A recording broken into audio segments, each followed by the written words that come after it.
Thank you. Again, good morning, everyone. Welcome to today's subcommittee in Markup, where we will consider three significant subcommittee priority pieces of legislation to protect Americans' data privacy rights, protect kids online, and preserve access to AM radio.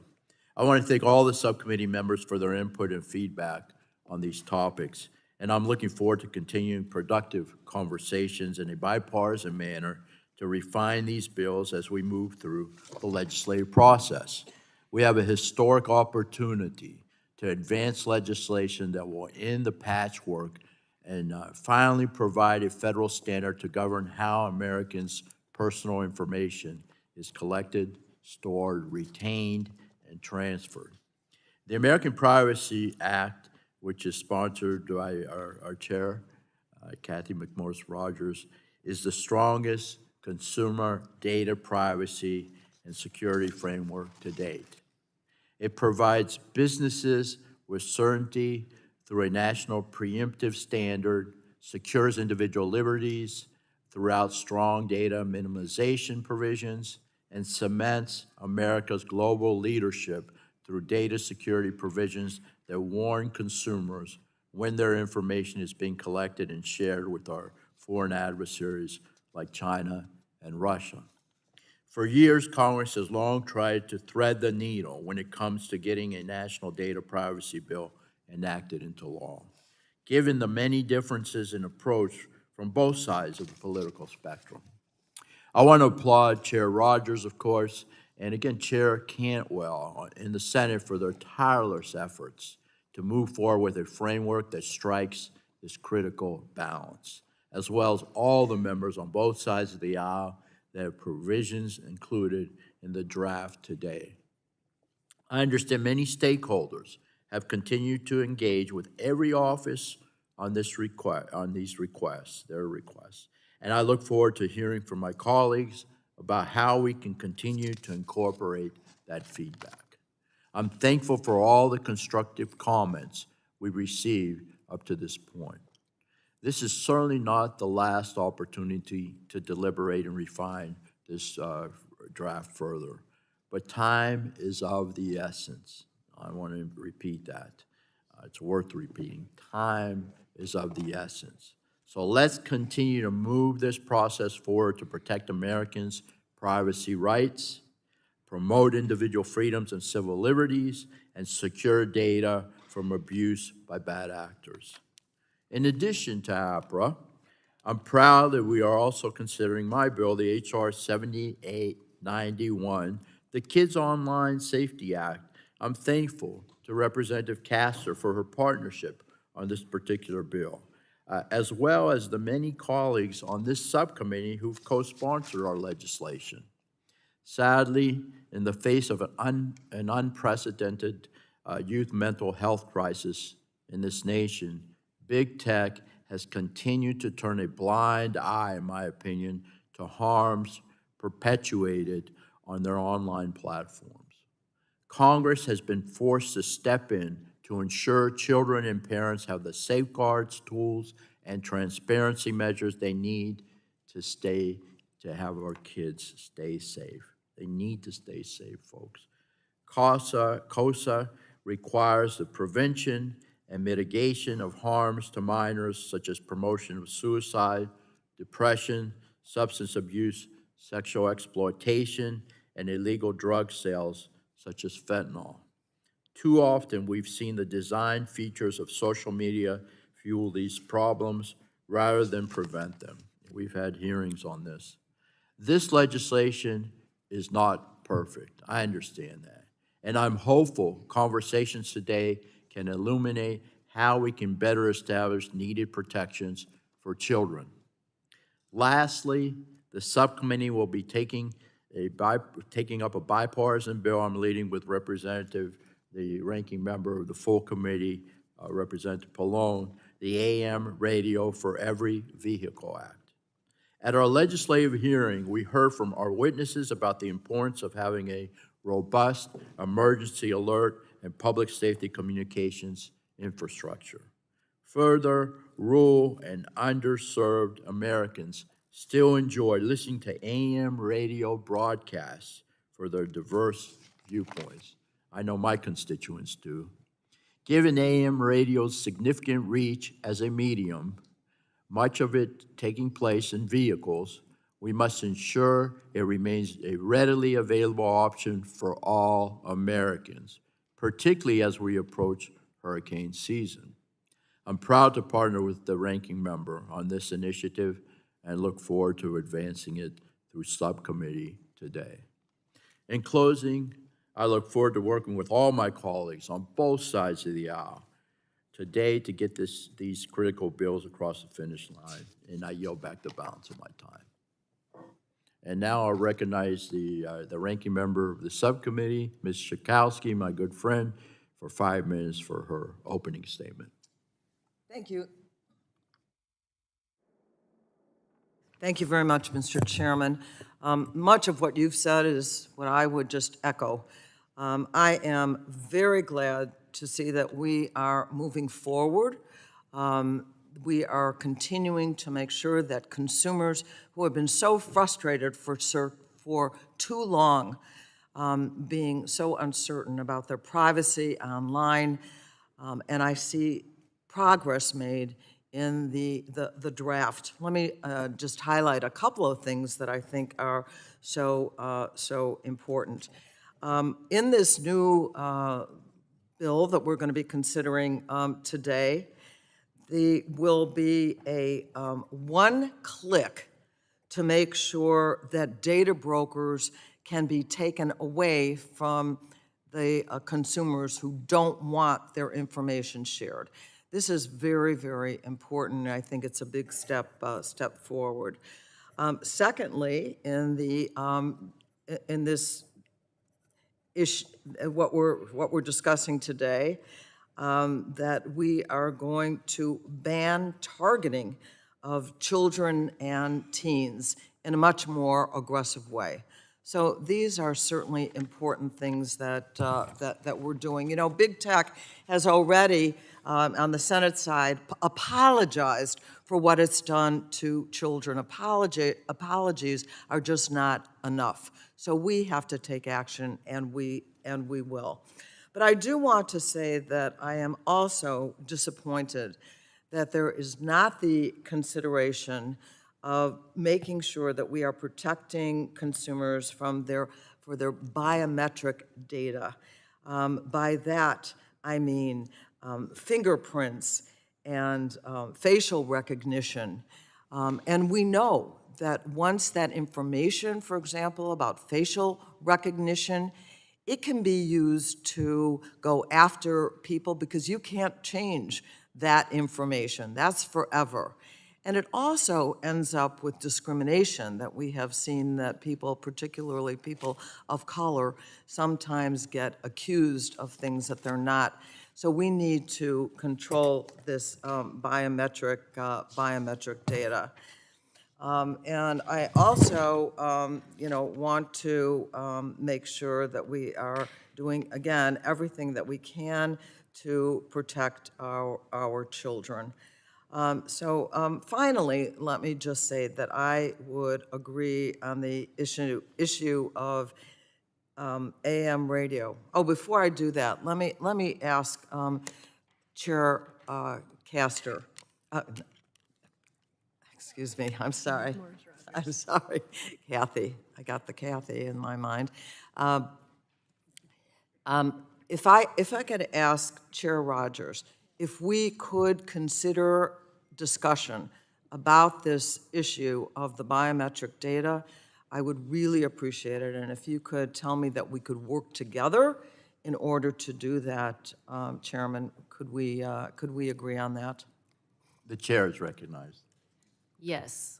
To the ranking member of the subcommittee, I am committed to working together on addressing the concerns around the collection of biometric data, as well as the continuing efforts to make this bill as strong as possible, and welcome input from from everyone. Would like to work with you specifically on that issue. Thank you so much, and we have. That's the one good thing, one wonderful thing about this committee. We have been working together. But I just did want to end with the issue of AM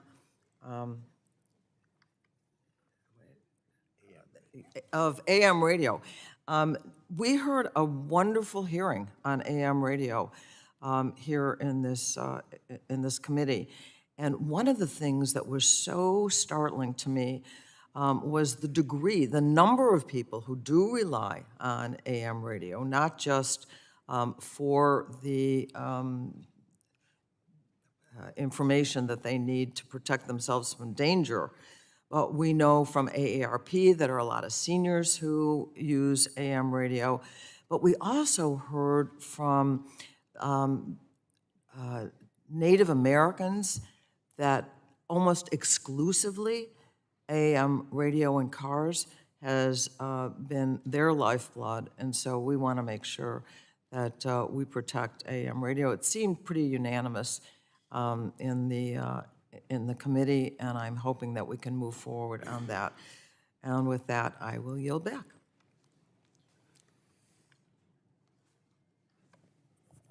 Thank you very much. I thank the ranking member. She yields back. I now recognize the chair of the full committee, Mrs. Rogers, for her 5 minutes for an opening statement.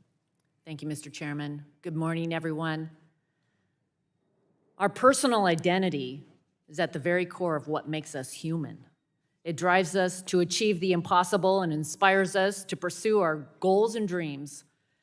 The ability to express our individual identity helps define who we are, and it deepens our ties to our families and our communities. Encouraging individualism and identity is something that is uniquely American, something the founders envisioned and fought for, a society that's fiercely individual, where people are free to think, speak, and live their lives the way they want. Many believe that the internet could empower the individual even more by creating new ways for people and businesses to connect, innovate, and share information. Unfortunately, trust has been broken. Instead, over time, our identity has been slowly eroded, freedom to think for ourselves manipulated, and big tech is capturing more and more data to surveil and control our lives. Americans should be in control of how information is disclosed, and it should be voluntary, not coerced. If the founders were here today, they would know, as we know, that this digital tyranny is not the American dream. The American data privacy right is an opportunity for a reset, one that can help return us to the American dream our founders envisioned. It gives people the right to control their personal information online, something that the American people overwhelmingly want. They're tired of having their personal information abused for profit. And right now, a person's location, for instance, can be shared without their knowledge or permission by apps on their phone. This bill stops those apps from sharing or selling this data without permission. If a person searches the internet about something personal, something they want kept private, that information could be tracked with hidden pixels and shared without them knowing about it. This bill keeps people's search history private.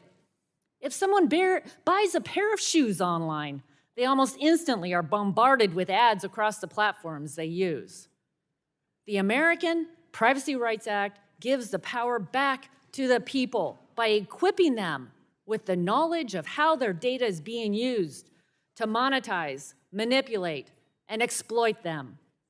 This legislation is so important, and it is especially foundational and important for protecting our kids online.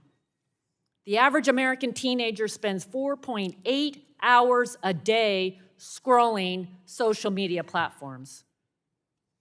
I'm a mom. I have 3 young kids. I've said it before, and I'll say it again. It's my biggest fear. What's going to happen online with my kids? Because I don't trust what's happening at all. Our kids scroll. Companies collect nearly every data point imaginable to build profiles on them and keep them addicted. They intentionally target children with dangerous and life-threatening content. At our hearing last month, we heard from a young woman, her name was Ava, who shared how Big Tech weaponized her data, collecting this arsenal of data and exploited her vulnerabilities. Ava's story is just one of countless we've heard from kids, young adults, and families across the country. This legislation gets to the root cause of these problems by minimizing the collection and exploitation of our data. It serves as a strong foundation from which to layer on other important policies to protect kids online, like the Kids Online Safety Act, which I'm excited that we're considering today. This draft includes key provisions from the Children Online Privacy Protection Act, and I want to thank Reps. Wahlberg and Castor and Senators Markey and Cassidy for working with us. We can achieve stronger protections for people while continuing to encourage innovation and entrepreneurship. 18 states now have comprehensive data privacy laws, which means 18 different sets of rules that a growing small business or startup is forced to navigate. Ensuring compliance is costly. Just last week, I met with a company who told me that they're going to be forced to pull out of certain states. It's one that you would all recognize because they simply cannot comply with the conflicting standards. Our bill would end this patchwork. Today, we'll also be marking up H.R. 8449, the AM Radio for Every Vehicle Act, led by Reps. Bilirakis and Pallone. Millions across the country rely on AM radio for critical information, especially during public emergencies, and it's vital we preserve this resource for Americans. In the nearly 230-year history of this committee, we've established a rich tradition of taking on hard problems and delivering solutions for the people. And I believe we have a moment here to change the status quo and reset what the online ecosystem looks like. The American Privacy Rights Act is a common sense, bipartisan, bicameral proposal, and I'm grateful for Senator Cantwell for working with me on this landmark legislation, as well as Ranking Member Pallone, who's been a trusted partner over the years as we have worked together on privacy and worked to improve this current draft.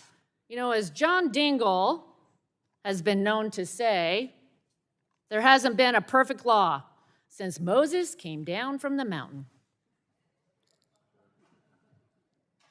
I urge my colleagues to advance this legislation today. I look forward to continuing to work with all the members, all the stakeholders, to further perfect this bill before it comes for a full committee markup. I yield back. I thank the chair. Now I'll recognize the gentleman from New Jersey, the ranking member of the full committee, Mr. Pallone, for 5 minutes for an opening statement.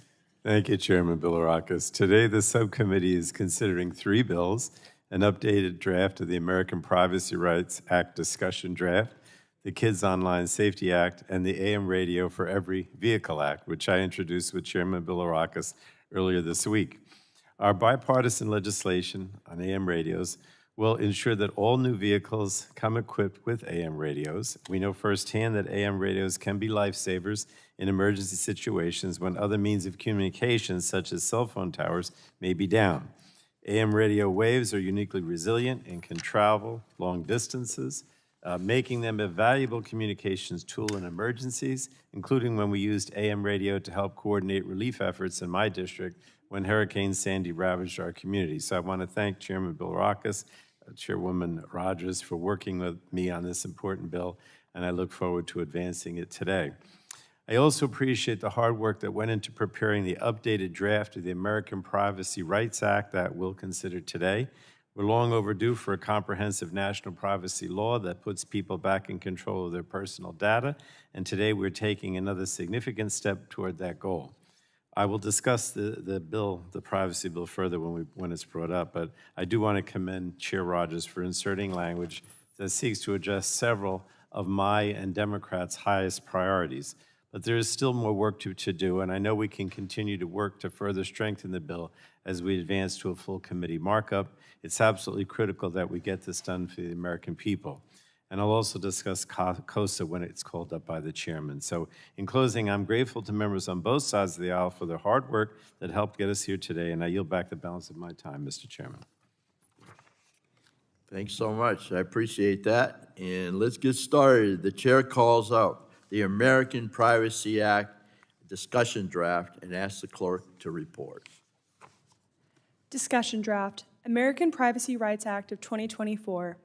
Be it enacted by the Senate and House of Representatives of the United States of America in Congress assembled. Section. Without objection, the first reading of the bill is dispensed with, and the bill will be open for amendment at any point. So ordered. Does anyone seek recognition to speak on the underlying bill? Chair Rogers, you're recognized for 5 minutes. Thank you, Mr. Chairman. I'm encouraged that we continue to move closer to putting people back in control of their data by advancing this latest draft of the American Privacy Rights Act. I'd like to again thank Ranking Member Pallone, Subcommittee Chair Bill Rakis, Subcommittee Ranking Member Jan Schierkowski for their leadership, their hard work, their partnership in this effort. Over the past several Congresses, I've been working diligently to develop comprehensive data privacy legislation to protect all Americans, no matter their age or where they live.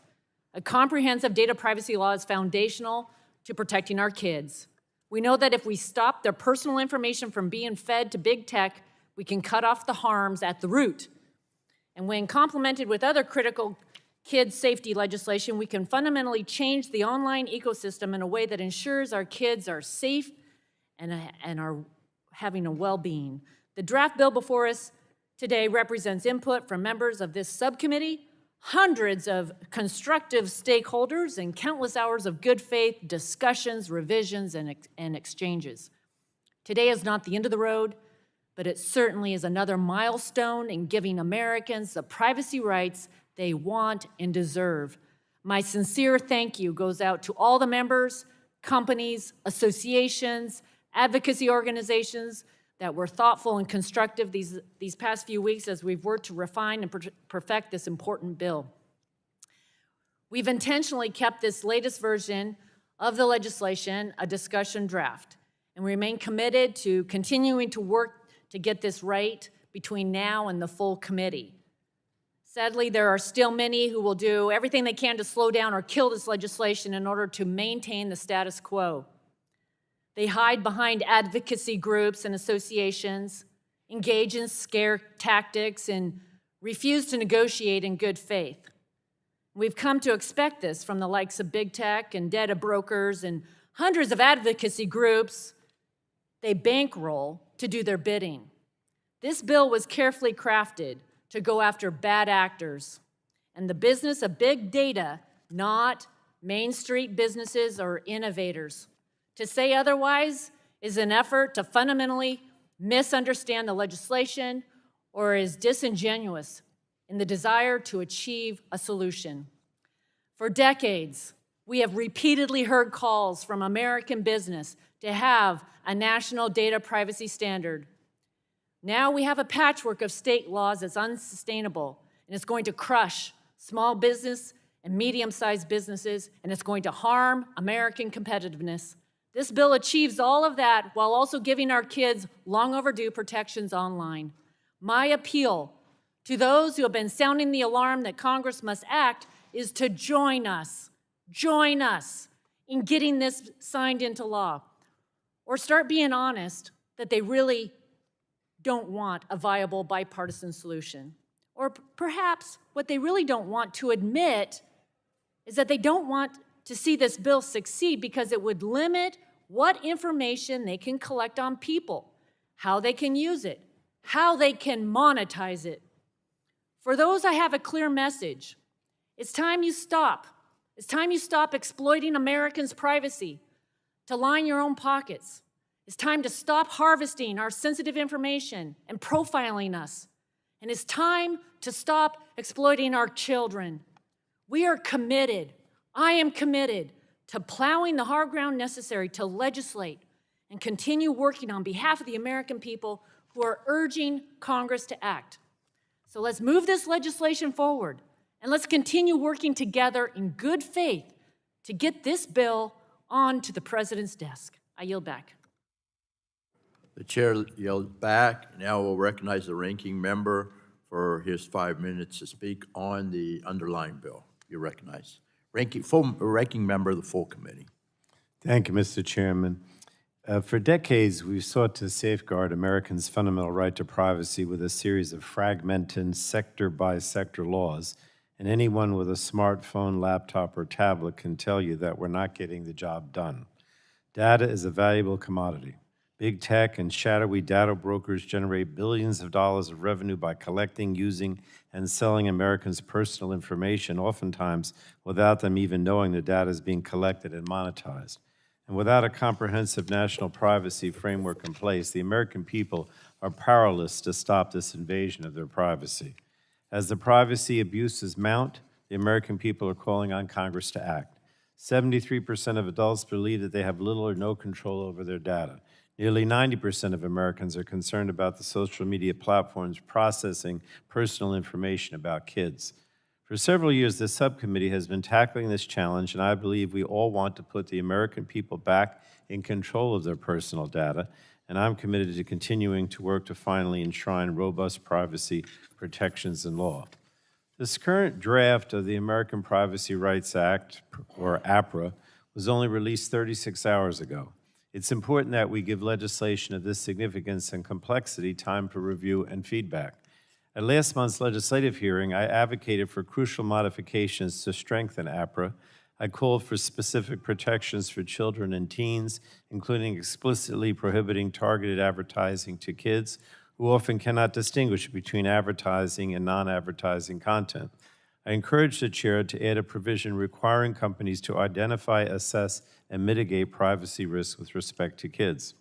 I also advocated for cracking down on the shadowy world of data brokers by establishing a universal deletion mechanism, empowering consumers to direct all data brokers to delete their information in one fell swoop. I called for the discussion draft to ensure that artificial intelligence and personal data cannot be weaponized to deprive people of the equal opportunity to find housing, look for a job, or receive information about goods and services. And as I explained, the bill should reflect what we have learned about AI, particularly generative AI, since ADPPA moved through this committee 2 years ago. Now, data minimization must be the foundation of any privacy bill, as it limits the amount of personal information entities collect, possess, retain, or transfer to only what is necessary to provide the products and services requested by the consumer. So I'm pleased that strong data minimization requirements were in the initial APRA discussion draft, and encourage the chair to clarify that advertisements are not exempt from the data minimization requirement and that research that benefits the public is permitted. So I want to commend Chair Rogers for adding language that seeks to address several of these highest priorities. I'm actively reviewing the modified language to determine if my overarching policy goals have been met. But there's still more work to be done. We must ensure that APRA acknowledges that kids are uniquely susceptible to privacy harms and deserve tailored privacy protections. We need to work with stakeholders to make sure the definitions of targeted advertising and other types of advertising are right, and we are preventing abusive use and sharing of consumers' data for advertising purposes. It should also not remove the FCC's authority to preserve the reliability of our communications networks, promote competition, and protect consumers from illegal robocalls and other abuses. So great progress has been made at this point, but we're not there yet. I have no doubt that we can get this done. Together, Chair Rogers and Chair Schakowsky and Bilirakis and everyone on this committee have a strong track record of producing results for the American people. Nobody has a better record of reining in big tech. In the past month alone, we've had 2 bills signed into law, a bill requiring TikTok to divest from the Chinese Communist Party, and my legislation with Chair Rogers restricting the sale of Americans' data to foreign adversaries. So I look forward to hearing from my colleagues and stakeholders so we can make the changes necessary to get this discussion draft over the finish line, because it's long past time we give the American people back control of their personal data. I yield back, Mr. Chairman. Thank you, I appreciate it. And I want to thank the gentleman for last term getting a similar bill out of the full committee. So we're going to move forward and get this across the finish line with the leadership of our great chair, Rogers. I now recognize myself for 5 minutes to speak on the bill. As was mentioned previously, we have an opportunity to fundamentally change the way we conduct business and activity on the internet ecosystem and can reclaim the rights of Americans who have too long been taken advantage of by big tech companies who use and sell their information without their consent.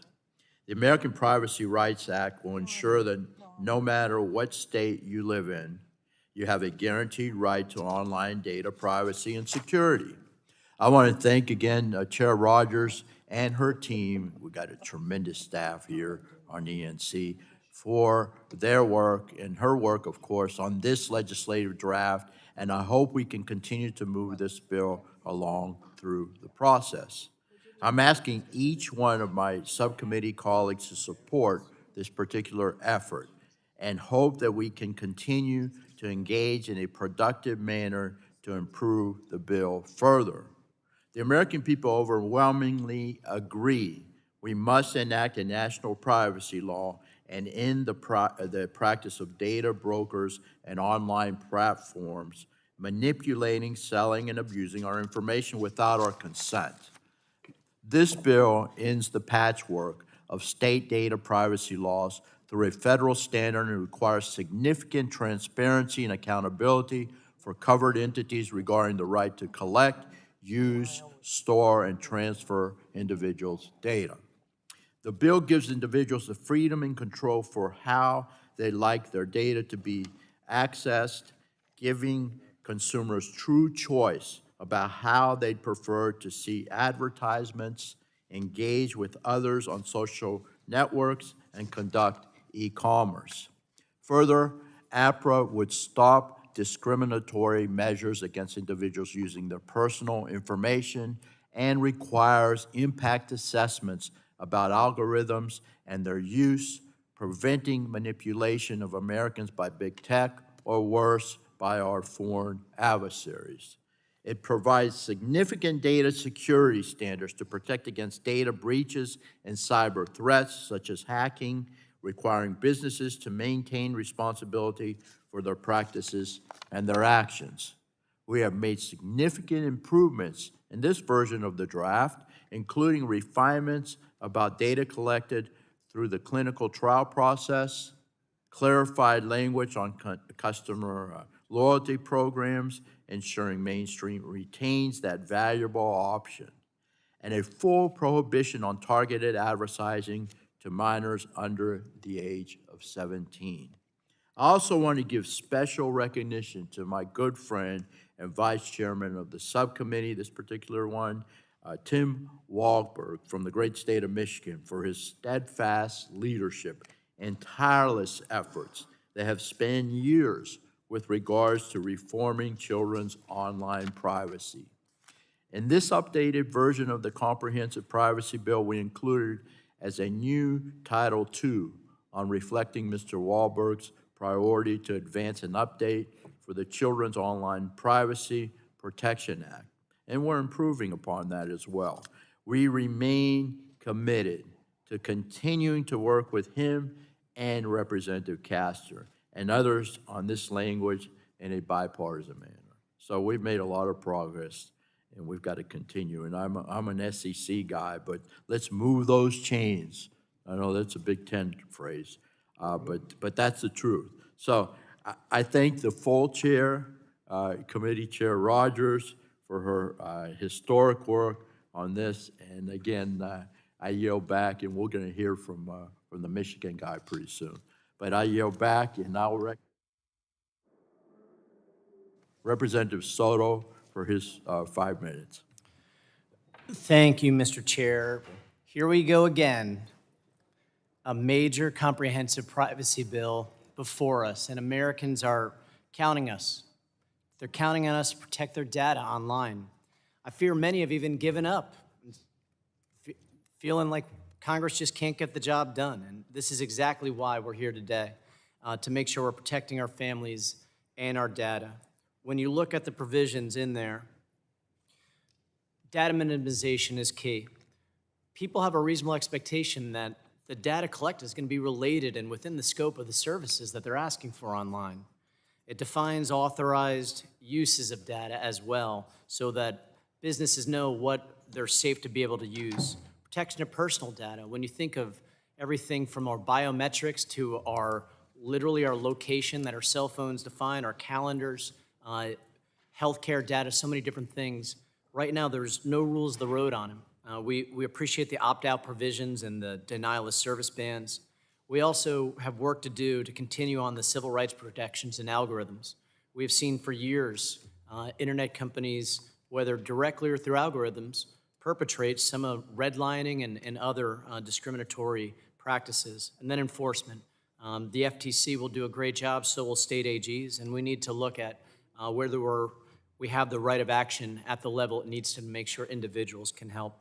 And of course, preemption as well. Florida just passed some privacy legislation. It is not quite up to where it needs to be, and so we're thrilled about the work being done here. Lastly, I filed an amendment today, which is more for discussion purposes.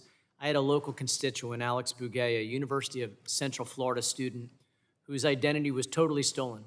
And then social media was put up to criticize and make racist comments against a Georgia state legislator.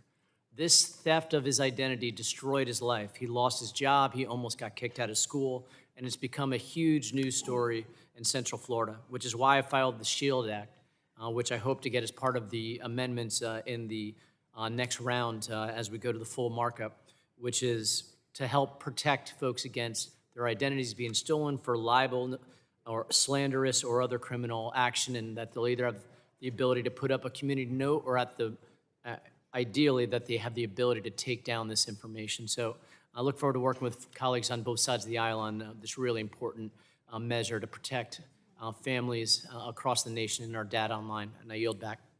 Thank you. Appreciate it. The gentleman yields back. Now I'll recognize Dr. Bouchon from the great state of Indiana. I guess he's a Big Ten guy, too. I am. Thank you, Mr. Chairman. I move to strike the last word on the underlying bill. Today, states across the United States and nations across the globe have recognized the importance of establishing rules of the road for how the data of their constituents is used and regulated. I'm glad that Indiana is one of those states. Now it's time for Congress to act at a national level. I want to thank Chair McMorris Rogers for working to get a much-needed federal framework for data protection in place, and I'm pleased with many of the changes that occurred from the initial discussion draft to what we're considering today. I have the following thoughts. On clinical health trial and medical research data, research doesn't begin and end in the clinic. Data obtained from patients post-FDA approval and post-administration are important to feedback into the R&D process. Provisions related to the use of this data derived outside of the clinical trial setting to derive R&D insights and provisions related to the collection and use of this data to comply with FDA-mandated reporting requirements should be considered as part of this text. Additionally, the draft legislation limits the general scientific research exemption to efforts that are public and peer-reviewed, which in my view is somewhat restrictive and doesn't account for much of the research that industry does to develop life-saving drugs and treatment. And I think we can work with that to get that improved. I'm also concerned a little bit about the way the legislation defines data brokers, which includes the processing of covered data as a trigger to be classified as a data broker. None of the individual state laws that have been enacted to date deem an entity that processes data as a data broker if they do not go on to transfer or sell that data. Overscoping this definition could have negative consequences for many who simply provide their own users an intended service. Another issue I think that still needs addressed pertains to the definition of on-device data. This legislation should exempt data that remains on technological devices such as automobiles that is not accessed by their manufacturer or transferred to other entities. Using vehicles as an example, many onboard computer systems and sensors control the basic operations and safety function of vehicles. So long as this technical data is not sold or transferred outside of the vehicle, it should be exempt. Again, I think we've made a lot of progress, and I'm committed to a national data privacy law. And I'm very pleased with the progress we've made in the American Privacy Rights Act discussion draft we're considering today. I look forward to continue working to enact a national data privacy framework that establishes clear protections for how Hoosiers' data can be used, gives citizens of Indiana control over their own data, and promotes innovation throughout our country. Thank you, and I yield back. Gentleman yields back. Now I'll recognize the ranking member of the subcommittee, Ms. Schakowsky, for her 5 minutes. And she's going to speak on the bill. Thank you, Mr. Chairman. I want to go back to this issue of biometric data. We are talking here about information that is unique to each individual. And so when we don't do anything to disallow the gathering of information like fingerprints or DNA, then all people are vulnerable. They can't do anything to change the basic data that could be collected. And I'm so happy that Chairman Rogers said that she would agree to work with us on dealing with this. Let me just give you one example. Is profiling that can occur at a grocery store where, for example, where pictures are taken of someone. And this kind of activity has actually ended up where people are wrongfully even arrested for shoplifting or for something, and that it is most likely to happen and has happened to people of color.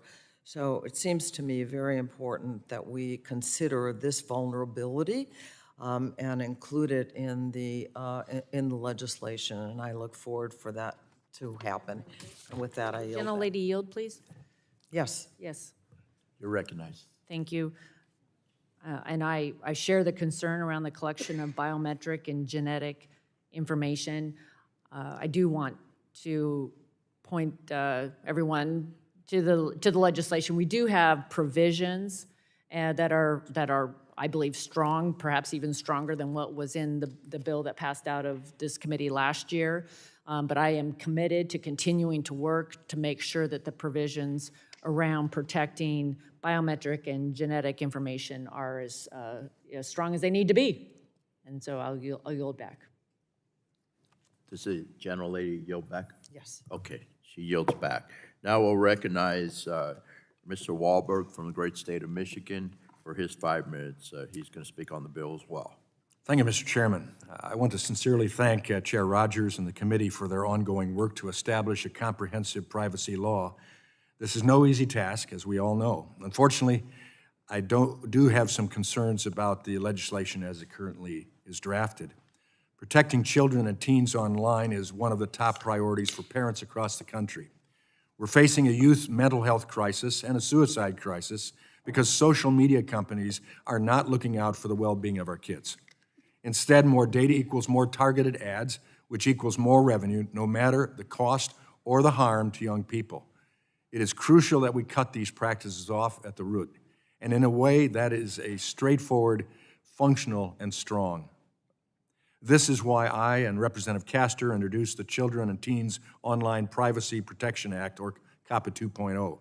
The legislation is a robust update to the only federal children's privacy framework on the books. It's a long-negotiated, bipartisan, bicameral bill with nearly 100 organizations supporting it. They include advocates on all sides of the political spectrum, as well as groups that represent our constituents, our teachers, our parents, our doctors, and so many others. COPPA 2.0, which is led in the Senate by Senators Markey, Cassidy, Cruz, and Cantwell, a distinguished group there, is the update we need, along with CASA, led by my friend Chairman Bilirakis. I believe COPPA 2.0 has a clear path forward in the Senate due to its significant bipartisan and stakeholder support.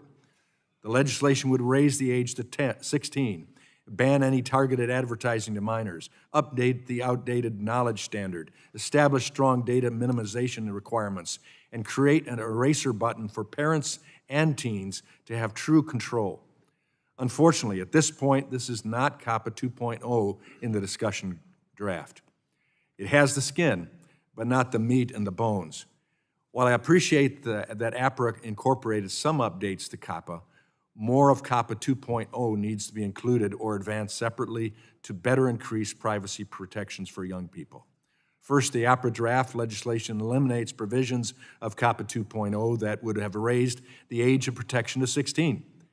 We have all heard testimony, countless heartbreaking personal stories of why teenagers are the most vulnerable group when it comes to the harmful and manipulative data practices by big tech. I understand that APRA includes teenagers in the definition of a covered minor for Title I, but raising the age of protection specifically for COPPA is a necessary update that allows greater clarity and targeting for the unique protections and options that should be granted to minors and their parents. Additionally, APRA needs to update the actual knowledge standards so we can move past a standard that has been in place since the late 90s. I know the committee is aware and understands this need as it's been previously discussed in COSA, ADEPA, never could say ADEPA, and COPPA 2.0. Lastly, I'm also concerned that with the definition of targeted advertising as it stands, there are loopholes that platforms and websites could exploit to continue pushing targeted ads to minors. Keeping the prohibition on targeting or targeted advertising within the update of COPPA allows more flexibility to be specific to minors and close those loopholes without threatening the ability of businesses to provide targeted ads to adults.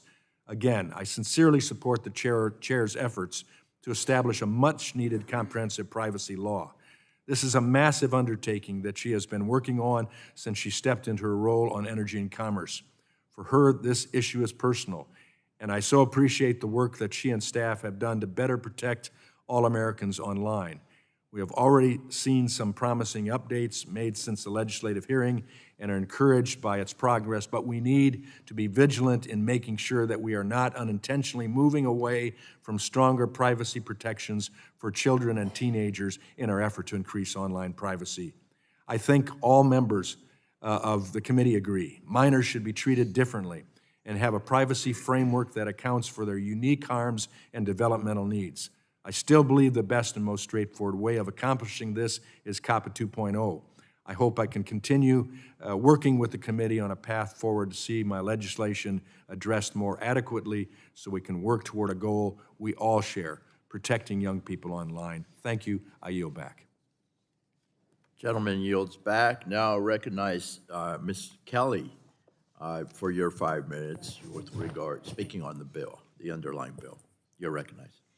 Mr. Chair, I move to strike the last word. You're recognized. For starters, I want to thank my colleagues and all the staff for the hard work that has been done to craft a federal privacy bill that establishes national data privacy rights for Americans. The American Privacy Rights Act makes important gains as it relates to protecting Americans' data privacy acts.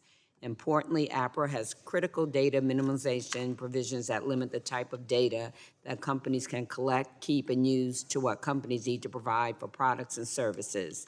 APRA also gives Americans greater control over their data by requiring companies to let people access, correct, delete, and export their data.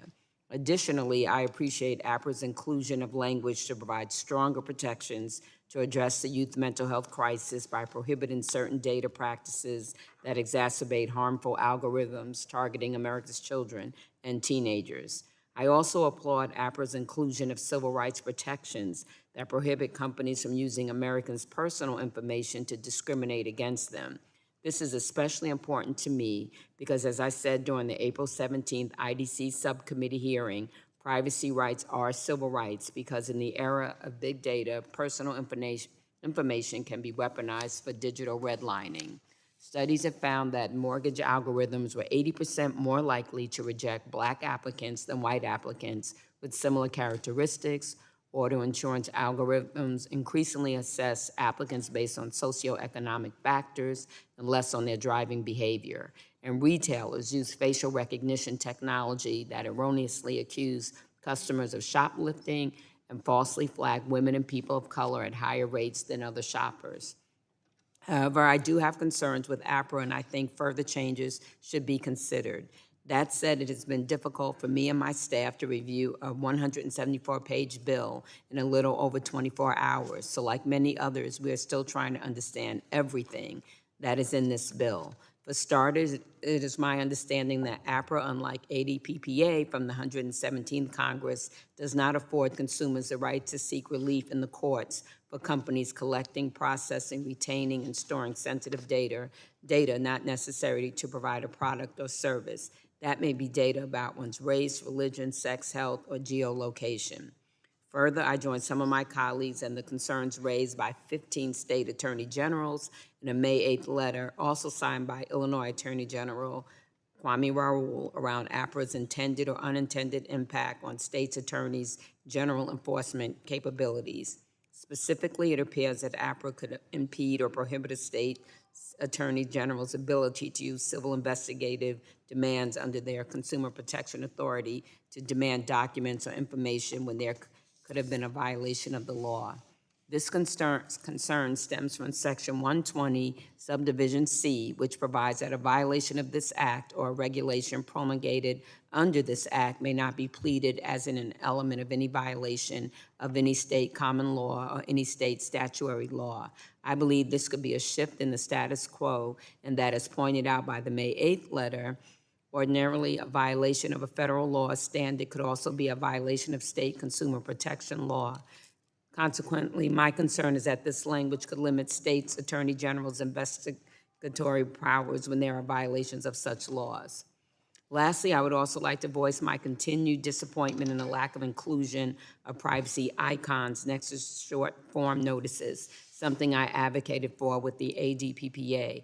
I believe more can be done to ensure consumers understand what they're agreeing to with these privacy policies, which is why I've supported adding privacy icons to privacy policies so consumers can be aided by visual representation of how their data is treated. In closing, it is my view that explainable privacy icons are key to data transparency and ensuring consumers understand their options when agreeing to company privacy policies. For these reasons, while I'm encouraged by the work that has been done, I urge my colleagues to agree to continue to work on this bill before it heads to a full committee markup. Lacking the necessary changes raised by me and others, I'm not yet sure that I can support this privacy legislation should it be considered at a full committee markup. Thank you, and I yield back. General Lee yields back. Now, does anybody on the Republican side wish to speak on the bill? Okay, I'll recognize Representative Castor for her 5 minutes, and she's going to speak on the bill. Appreciate it very much. You're recognized. Thank you, Mr. Chairman. It is urgent that we adopt a modern data privacy law to protect the personal information of all Americans. And I truly appreciate the work of Chair Rogers and Ranking Member Pallone and my good friend, Chair Bilgerakis and Ranking Member Schakowsky. It's been music to my ears that you're saying this morning that this discussion draft will be strengthened from this point forward, because big tech platforms track everything we do, everywhere we go, everything we buy online. They use that information to manipulate us, to exploit us.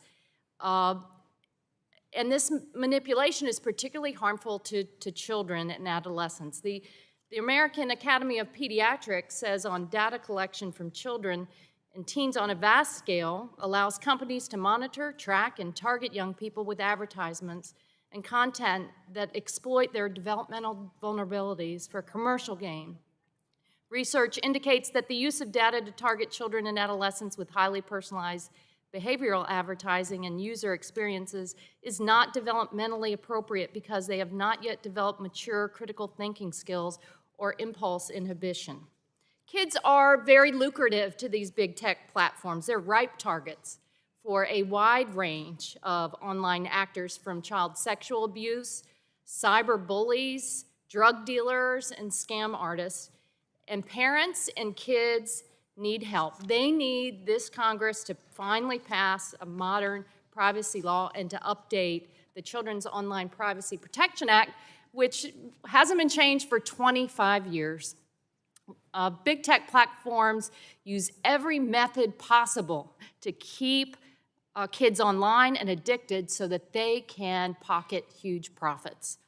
And the mental health repercussions for our kids are staggering. The mental health, the American Psychological Association has issued a mental health advisory similar to what the U.S. Surgeon General has done. Almost half of the teens in the U.S. have experienced bullying or harassment online. Between 2010 and 2019, teen depression rates doubled, with teenage girls seeing the sharpest increase. In 2021, almost a third of girls said that they are seriously considering attempting suicide. And this committee has heard directly from whistleblowers, including the Facebook whistleblower Frances Haugen and others, that the platforms know this. They know that their platforms are causing harm, but the kids are just too lucrative for them to change how they do business. So it's long past time for Congress to step in. I know many of you have probably tuned into Jonathan Haidt and his new book, The Anxious Generation, How the Great Rewiring of Childhood is Causing an Epidemic of Mental Illness. I think one of the reasons what he is saying is so resonant with parents like me and many across the country, and I hear it in Chair Rogers, what she says, because we've watched this. We've watched the changes over time. We saw the rise of social media and these platforms and how they skirt the law. That's why I am so very disappointed with how ineffective and weak the APRA discussion draft is when it comes to kids. I echo the concerns of my good friend, Mr. Wahlberg, who has worked for many years on this. For many years, I've introduced the Kids Privacy Act. We have a bipartisan bill, COPPA 2.0, that has a stakeholders, parents, advocates endorsement across the spectrum. One of the pathways forward is to bring up COPPA 2.0 and pass it. The other way forward is to incorporate it into APRA. The discussion draft completely fails to include important protections. It removes the COPPA 2.0's knowledge standard entirely and would now only apply to websites and apps that are directed to children, excluding those platforms that platforms that know a user is a minor. APRA includes a weak definition of targeted advertising that would allow many websites and apps to continue serving targeted ads to children and teens. These issues are critical to modernizing current law to reflect the tech-driven world that we live in. So, Chair Rogers, I hear your offer, and Mr. Bilirakis, I hear your offer to continue to work on this. I trust you. We are going to move forward, but as this bill stands now, it really fails kids and teens and families. We have our work cut out for us. I yield back. General Lady yields back. So who seeks recognition on the bill, the underlying bill? Anyone on the Republican side? All right, we'll go with the Democrat side, and Representative Dingell. You're recognized for 5 minutes to speak on the bill. Thank you, Mr. Chairman. I move to strike the last word. Privacy, thank you. Privacy is a fundamental right, and I'm encouraged by the desire of my colleagues to make real bipartisan progress on comprehensive privacy legislation. Any comprehensive privacy bill that comes out of this committee has to do the following things. Keep kids safe online, as so eloquently expressed by my colleague. Empower individuals to be the ultimate arbiter of their data and how it is used. Protect sensitive and personal information from being misused. Clarify the role and the expectations in the collection, processing, and transfer of data, and provide accountability measures for lapses in offering these protections, which have become all too commonplace. No consequences. Consumers care about how their data is used, and I'm supportive of this ongoing process and the tangible progress we've made in the American Privacy Rights Act. I thank my colleagues for the commitment to strengthening these protections. But there is still work to be done. We've made significant bipartisan progress on both sides of the aisle to find solutions for sensitive data categories and data minimization. These efforts are needed to protect consumer privacy.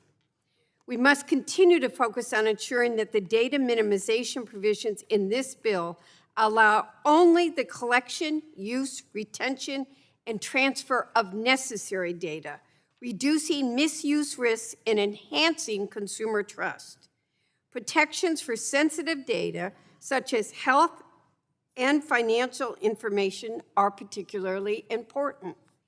And we need to make sure consumers understand when they are looking at what could be released. I think it became real to too many consumers who just get gobbledygooked when they read in the New York Times that General Motors was selling their information to an insurance company and their insurance rates were going up. That is not right. We must ensure that the permissible purposes for using consumers' data are consistent with people's expectations and benefit rather than harm consumers. For example, covered entities such as automakers need some data to continue to keep people safe. Automakers need to use and retain some data that's linked to car owners, such as VIN numbers, to push the quality improvements to the correct vehicles and to perform quality research and improve vehicle quality, but not sell data or give data to people they don't know it's going to. Additionally, we must ensure fairness in audit and review requirements for data holders, while also addressing the threat of foreign adversaries accessing our consumer data.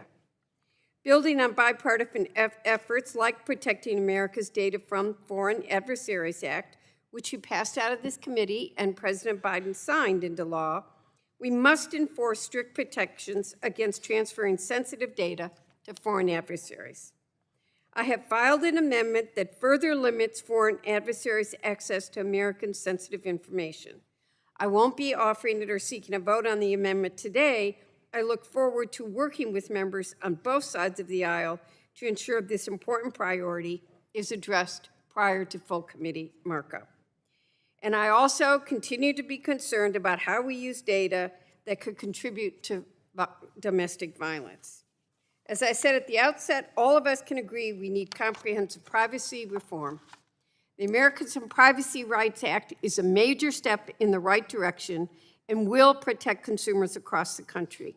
I want to thank my colleagues on both sides of the aisle for their collaboration on this legislation, and I will work with everyone to help get it across the finish line.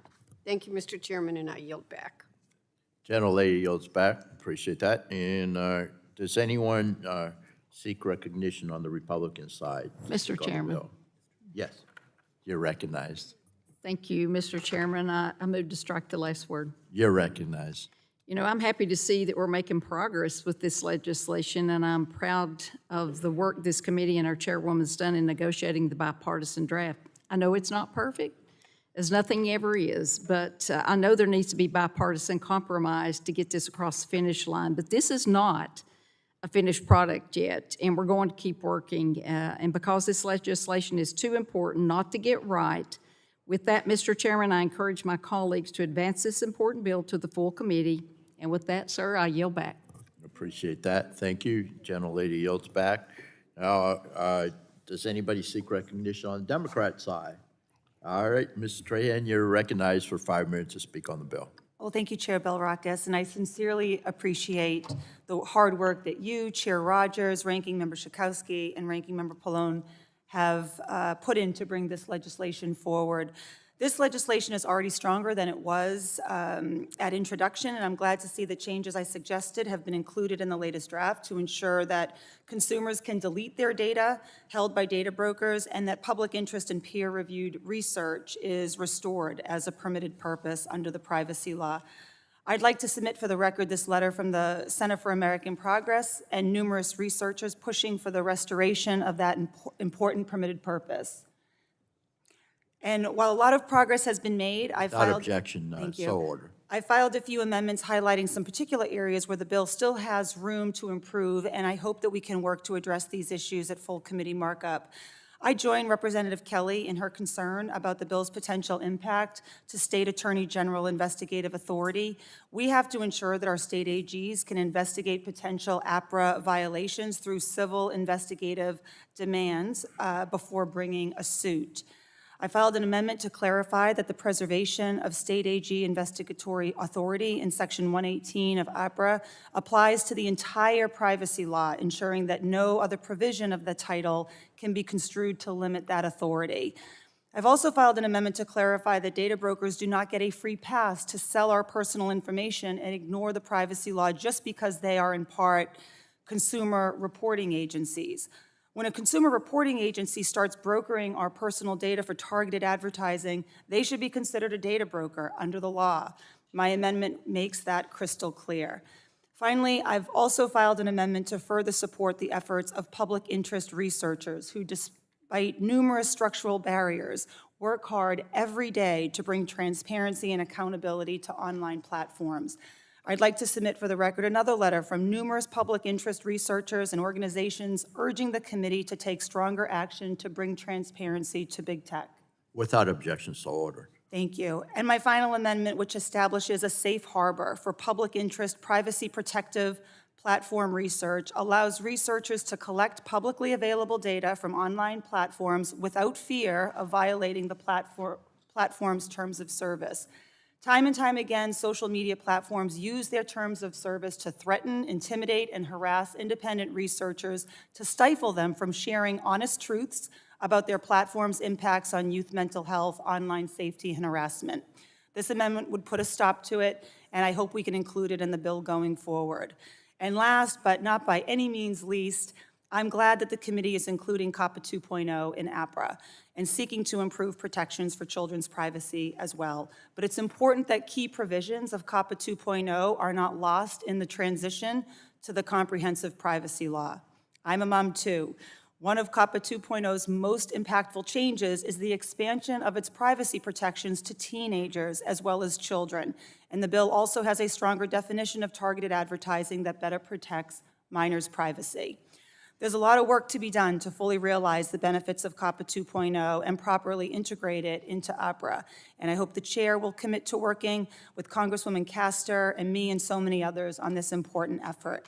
Thank you. I yield back. Would the gentlelady yield? Yes. Yes. Thank you, thank you. I just want everyone to know I'm fully committed to working with you, with Representative Castor, with the Ranking Member Pallone, with Representative Wahlberg on strengthening the provisions around COPPA 2.0. I think it's very important that we get COPPA as much as we can, get it incorporated and get it to work well with the underlying American Privacy Rights Act. So I'm committed, and I hope everyone else is committed too. Let's get it done. Yield back. Gentlelady yields back. Now, does anybody on the Republican side seek recognition to speak on the bill? Seeing none, I understand we have, yes. Representative Clark, you're recognized to speak on the bill. Thank you, Mr. Chairman. I thank the chairwoman of the committee, as well as Ranking Member Chakowski and Ranking Member Pallone. And while I'm relieved that we are finally moving forward with comprehensive data privacy legislation in this Congress, I would remind my colleagues that process really matters. The work we're doing is too important, way too important, and we must move forward in an open, bipartisan manner that gives members on both sides of the aisle sufficient time to review changes to major legislation and offer thoughtful feedback and amendments. That being said, I was pleased to see that important provisions on civil rights and algorithms were included. However, just as I voiced at the legislative hearing on the previous discussion draft, there are issues with the definition of key terminology in this bill. The current definition used for targeted advertising in particular really needs to be tightened up. And further, I appreciate the addition of consequential decision, but I worry that term as currently defined in the bill may not be sufficient. To that end, I'm working on legislative language to improve and strengthen the bill, and once again urge my colleagues to move forward with as much transparency as possible as this bill works its way through the committee. I want to also add my voice to that of Congresswoman Kathy Castor and, of course, Lori Tran, and many others who have voiced their concern about putting as as strong a backing behind the COPPA legislation as we can to the benefit of our children. The monetization of their lives starts, pretty early on. And we can only imagine as they proceed in life what the consequences of that level of engagement and intrusion into their lives will mean for them as adults. And we know that vulnerable communities are counting on us to get this right. So I stand at the ready to work with my colleagues on both sides of the aisle and make sure we are putting forth a federal data privacy standard worthy of the American people. With that, Mr. Chairman, I yield back. Gentlelady yields back. Any further comments? Anyone wish to speak on the bill? All right, let's get started. Let's get into the amendatory process. Anyone seek to offer an amendment? Yes, Representative Overton, you're recognized to offer an amendment. Mr. Chairman, I have an amendment that is designated Obernolte 64. The clerk will report the amendment. Amendment to discussion draft offered by Mr. Obernolte of California. Page 35, strike line 12 and all that follows through line 19. Without objection, the reading of the amendment is dispensed with, and Representative, you're recognized for 5 minutes in support of your amendment. Well, thank you, Mr. Chairman. I'd like to thank you and our full committee chairwoman for the open and inclusive process that you've used in developing this bill. This is a topic that's very important to me and that I've had a lot of engagement in. When we drafted the California Consumer Privacy Act in California several years ago, I was one of the leads involved with that, and I want to make sure that we get this process right, that we incorporate the lessons that we learned in California when approaching this topic, and that we also avoid some of the mistakes that were made there. And that's why I am so appreciative of the fact that you've been so open and inclusive in this process. One of the things that I think is critically important when we approach this issue is that we distinguish between small businesses and larger businesses. It's very clear, I mean, this bill is already 174 pages, likely to get even longer. That is a lot of regulatory complexity for two people in a garage to deal with who are trying to start the next Google. So it's critical that we differentiate what our requirements are based on the size of the company. And that's why I think it's very important that we get the definition of small business right. So this amendment makes an important change to that. First, it inflation indexes the gross receipts. That's one of the tests for the small business under this bill. We're trying to craft something that's durable here that Americans can rely on to protect their privacy for generations to come. I think that definition, because of inflation, has got to be inflation indexed, and so it makes that change. Another change that I think is very important is in the following section when as regards the number of individuals covered data that an entity can store before no longer being considered a small business. Right now, that level is set at 200,000. Let me tell you why that might be a problem. It's taken from my own experience, a career in video game development. There are lots of small video game developers that are just a couple of people working out of their homes that might create a very simple mobile game that you can play on your phone, and they might charge 99 cents for it. If 200,000 people bought that game at 99 cents, that is only an annual revenue of $200,000, not even close to $40 million. And yet this game might include a leaderboard that displays a user's score next to their name. And under this bill, that's arguably covered data. So those two people would no longer meet the definition of small business, and I don't think that was the intent of this committee. So I would suggest that test, that two-pronged test, be or instead of and. In other words, you have to both have a gross revenue over 40 million and store more than 200,000 people's covered data. So that's the substance of the amendment. I think it's worthy of consideration. I understand that the intention here is not to have votes as we move towards a full committee markup, and in the spirit of that and a desire to see us continue having this discussion, I'll withdraw that for today. I yield back, Mr. Chairman. Gentleman wishes to withdraw his amendment? Yes, sir. All right. Are there further amendments? You're recognized, sir. I have an amendment at the desk designated Obernolte 59. Clerk will report.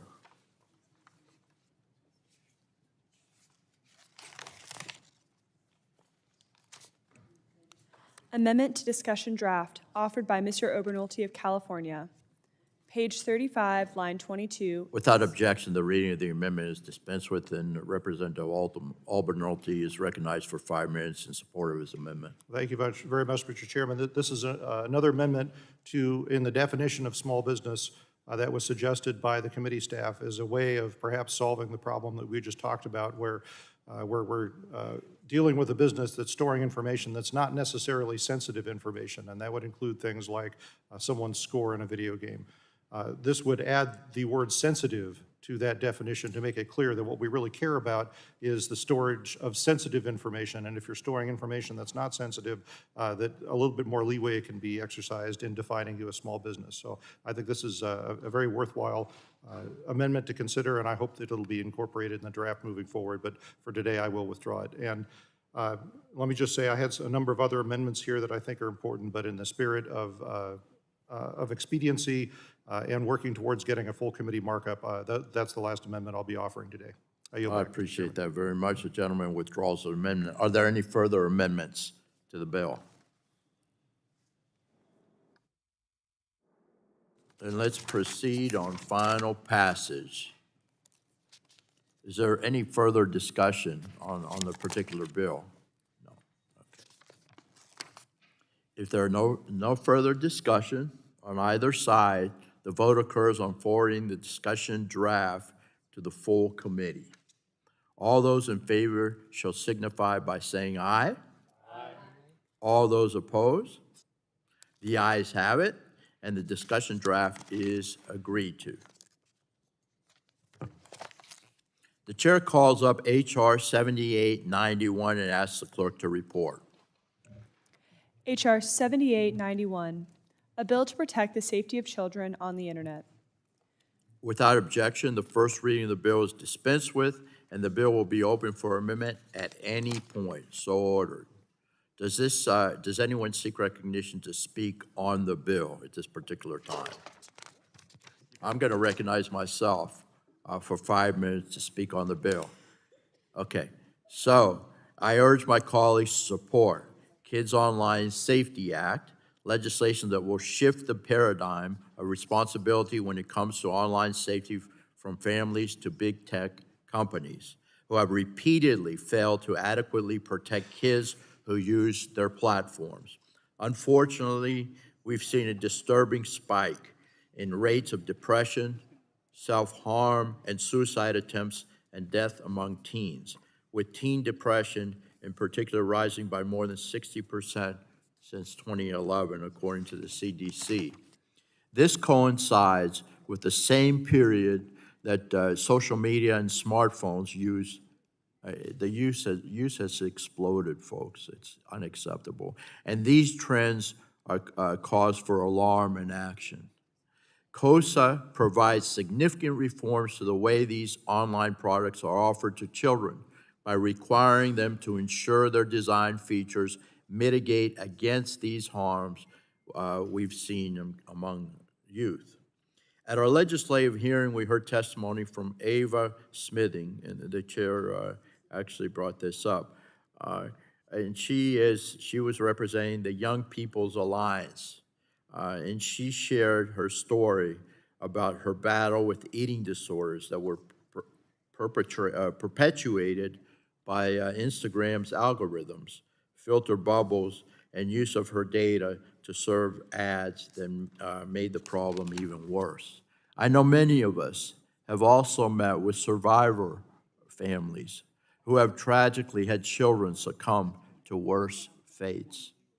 I've heard stories from Jennifer Mitchell in my district in Pasco County, Florida, whose son, Ian, died after attempting a dangerous online challenge on Snapchat. And Cheryl McCormick Brown in my home county of Pinellas, whose daughter, McKenna, died by suicide after being cyberbullied and harassed on social media. And the Nasca family from Long Island, who lost their son, Chase, because of TikTok's algorithms pushing him to suicide. I commend these moms for being willing to turn their sorrow into action to improve online safety, and we've heard you, and we are responding to this. Sadly, these stories are too common, ladies and gentlemen, and we must do more to stop addiction, depression, and wrongful deaths. The Kids Online Act is a significant step forward in holding these online platforms accountable. Our legislation would provide kids and teens the opportunity to turn off data-driven recommendation systems, provide parents with tools to manage a minor's use of a platform, including options to control safety settings by default, track their time, limit purchases, and address harmful usage. Most consumers, especially children, are unaware that much of the content they see on platforms is determined by sophisticated algorithms that draw on data about each consumer's online activity. Title II of the bill, which incorporates Senator Thune's filter bubble bill, requires platforms to notify users when a secret algorithm is used to determine how it serves content to users. This provision will make it easier for children and parents to understand how they are manipulated by these recommendation systems used by internet platforms like TikTok, Facebook, or Google, among others.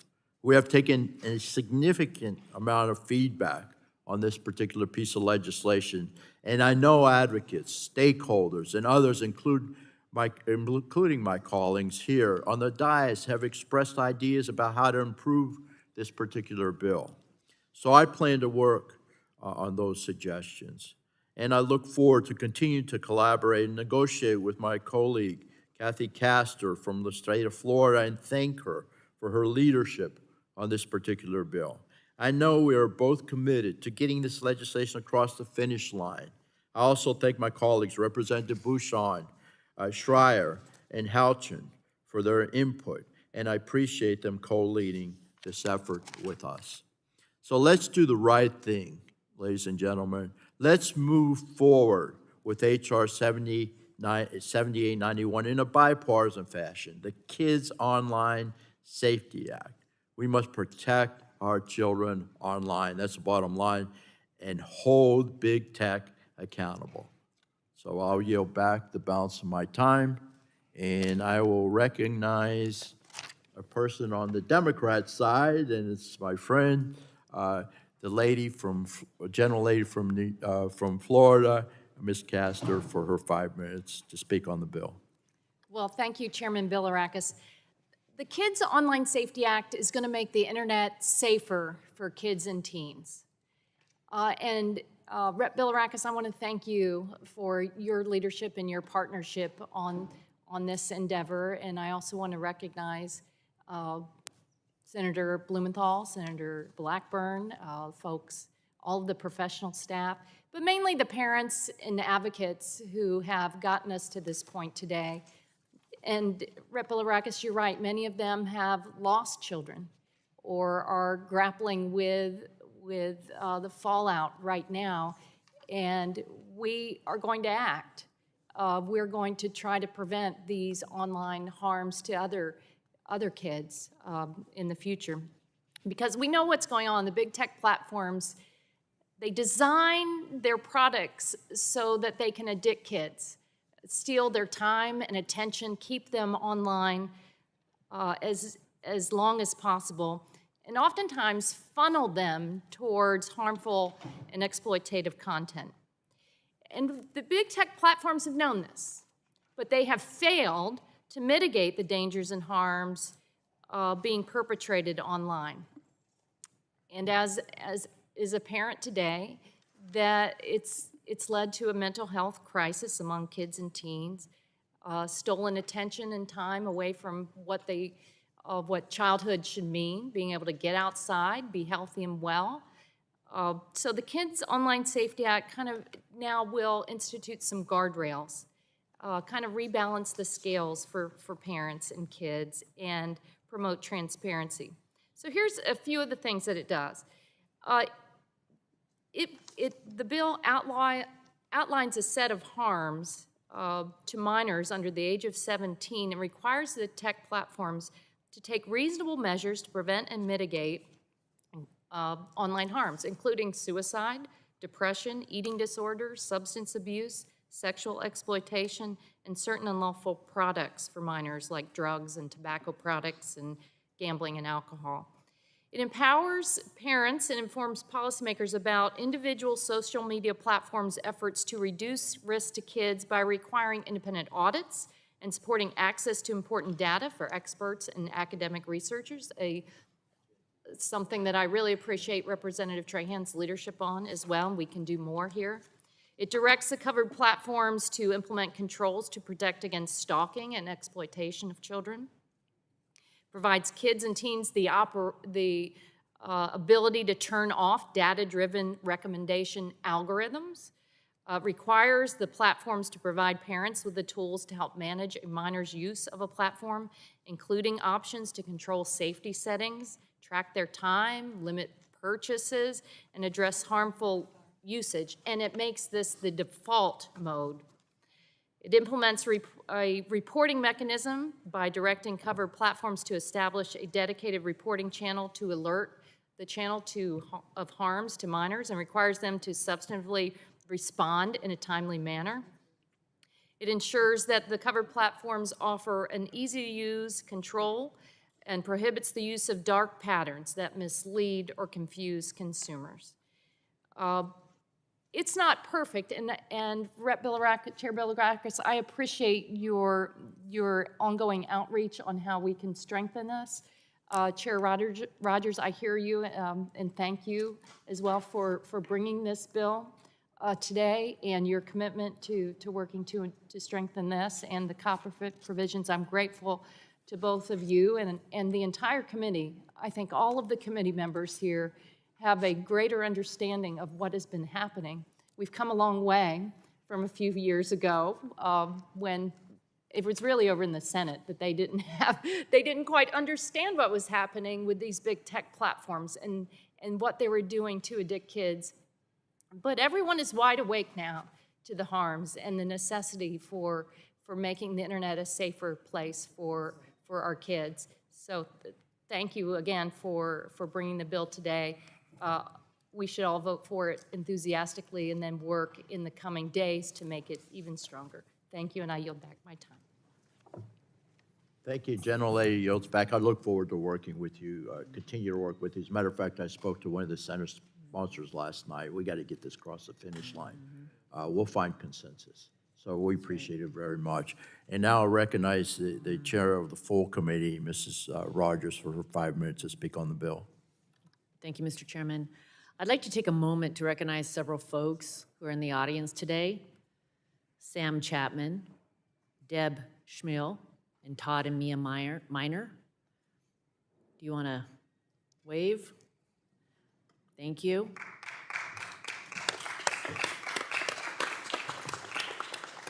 All whom have experienced firsthand the damaging impact big tech is having on our children. And the experiences that you've been forced to go through are every parent's greatest fear. I've mentioned before, I'm a mom of 3 young kids, and my biggest fear is what's happening to our kids online. I don't trust what's happening at all. And I want to thank you for being here. I want to thank you for your advocacy for many, many years. And I'm confident that this subcommittee is going to take important action today, and we're going to continue to work to strengthen protections for all of our children online and all Americans online. This is our moment. I yield back. Thank the General Lady. General Lady yields back. Now I'll recognize Ms. Blunt Rochester for her 5 minutes to speak on the bill. Thank you, Mr. Chairman. I move to strike the last word. You're recognized. Today, as we consider legislation to respond to the clear need for federal standards for data privacy and for the protection of kids online, I am focused on, as our chairwoman said, I'm a mom. I also have a mother who is a senior, who I'm concerned can fall prey to some of the things that are happening on these big tech platforms. And so for us to be able to make sure that we, in a bipartisan way, focus on this is important as we protect our health and the mental health of our young people, as we seek to keep us all safe and also protect our personal data. In this world today, we know we work, we learn, we do business, we connect with others online. So we must ensure that Americans are protected from harmful and exploitative practices. And that's why last Congress, I introduced a bipartisan bill called the Detour Act. This bill would prohibit online platforms from using dark patterns, which are design features that could deceive Americans into handing over their data or giving their consent. And I'm going to just give a couple of examples because this is a term that many people never even heard before. A dark pattern is when you sign up for a trial period of something, maybe a credit card, and then after that you're automatically charged. And then you can't figure out how to get out of it. You can't figure out how to cancel it. A dark pattern is when you are on a page and there's a teeny tiny X, but it's so tiny that you can't even X out of it or even find it. A dark pattern is a bait and switch. The Detour Act would also forbid platforms from using people, especially children, as test subjects in behavioral or psychological research without their express consent. And finally, it would specifically protect kids by prohibiting interfaces designed to encourage compulsive usage of these online platforms. I'm encouraged that the heart of these provisions from my Detour Act are included in the Kids Online Safety Act and the American Privacy Rights Act, which we are considering today. We must work together to put in place some basic protections for our kids and for all Americans. I think we'd be hard-pressed to find a member in this room or even in the legislative body who would object to the premise that online platforms and services cannot be allowed to trick and manipulate people into making choices that serve the bottom line and expense of those companies, but at the expense of our constituents. And it is clear that we still have some work to do, but I'm encouraged by the work of all of us coming together. And I'm encouraged by my colleagues who have been working tirelessly on this. Ultimately, the Detour Act should be a part of both of these bills, and I'm glad that they are. And I'm looking forward to working in partnership to strengthen these bills because it is truly about safety and security of all Americans. Thank you, Mr. Chairman, and I yield back.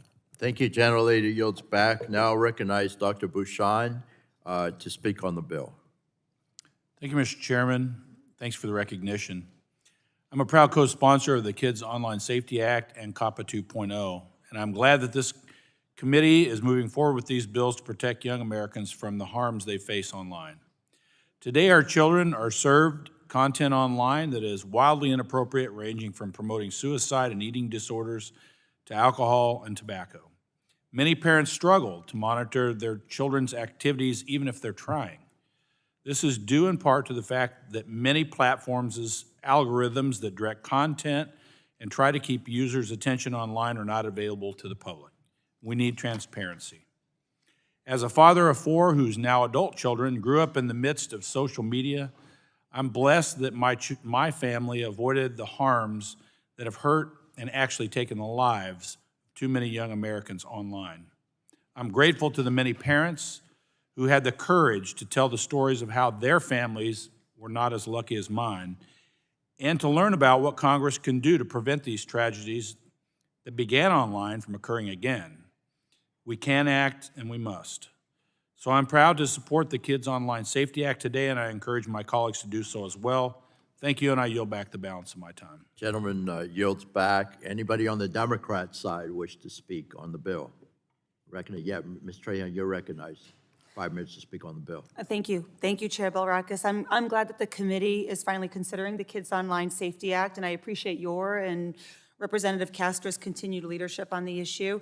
As this bill has progressed in the Senate, it's undergone countless revisions to refine and tailor many of the bill's key provisions, especially the duty of care, to minimize potential abuses and focus the bill on its critically important goal of protecting children online.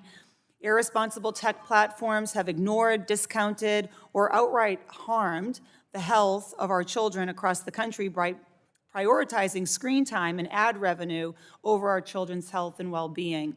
And they fought relentlessly to avoid any accountability or transparency into their business practices. It's why, as policymakers, we've had to rely on whistleblowers like Frances Haugen and independent researchers who have to fight against the platform tooth and nail to collect the data they need to do their job investigating these problems. I was extremely disappointed to see that the Senate struck and replaced COSA's original section on independent research facilitation with a limited series of studies that hardly provide a shred of accountability and insight the sponsors initially intended with this bill. The original section would have allowed qualified independent researchers to demand data from online platforms to study how their recommendation algorithms, their daily login rewards, and other design features are affecting our children. And it would have done so while respecting the privacy standards we're also advocating for and protecting intellectual property. I agree with the Ranking Member Pallone and so many others that we should improve this section on independent research, and I think the best place to start is with the original bipartisan provision that actually enabled independent accountability into these platforms. I hope to work with the bill's sponsors and the committee on this in advance of the full committee markup, and I yield back.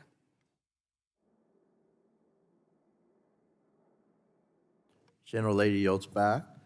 And now I recognize the gentleman from California, Mr. Albermonte, for his 5 minutes. Again, he'll speak on the underlying bill. Thank you very much, Mr. Chairman. I am a strong supporter of what this bill is trying to do. However, I'd like to raise a serious concern that I have.